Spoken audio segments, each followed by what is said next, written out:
You know, some states, Utah as well as Ohio, are now saying, at least some lawmakers there, that they want to think about possibly adopting a similar law, but it's not going very smoothly in some states. We're going to go live right now to our sister station, WEWS in Cleveland. Pete Kenworthy joins us live. Pete, thank you for joining us.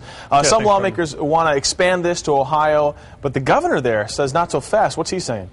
Yeah, well, it's interesting. You mentioned some lawmakers. State Representative Courtney Combs, who's from the southern part of the state down in the Cincinnati area, he has urged Governor Ted Strickland to pursue similar law in Ohio like you have there in Arizona. He has asked the governor to consider some legislation, actually sponsored a bill that a little bit different, sponsored a bill to require employers to check an immigrant's legal hire status. So a little bit different than what you have there in Arizona. But he sponsored that bill and then urged the governor to consider the legislation. The governor, though, has said, at least he said in April, that he would not sign a similar law here in Ohio that you have there in Arizona. Interesting. And I mean, there's no question that it's sparking lots of controversy there as well. I know there was a cartoon in the Cleveland Plain Dealer that depicts kind of an interesting depiction of the whole immigration debate. And then the Cleveland Indians, the baseball team, also taking some steps to protect their players against this, right?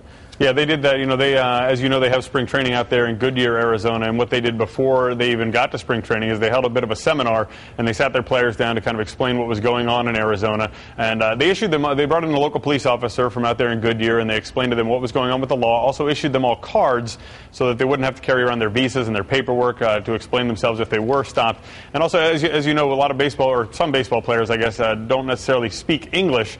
And so that would put them in the category that would fall under that law to have them maybe questioned differently by police in Arizona. So something the Indians took precaution to heading into spring training, and something their players were well aware of heading down there. Very interesting to see the perspective from the outside. I mean, we're talking 1,700 miles across the country. Pete Kenworthy with our sister station, WEWS.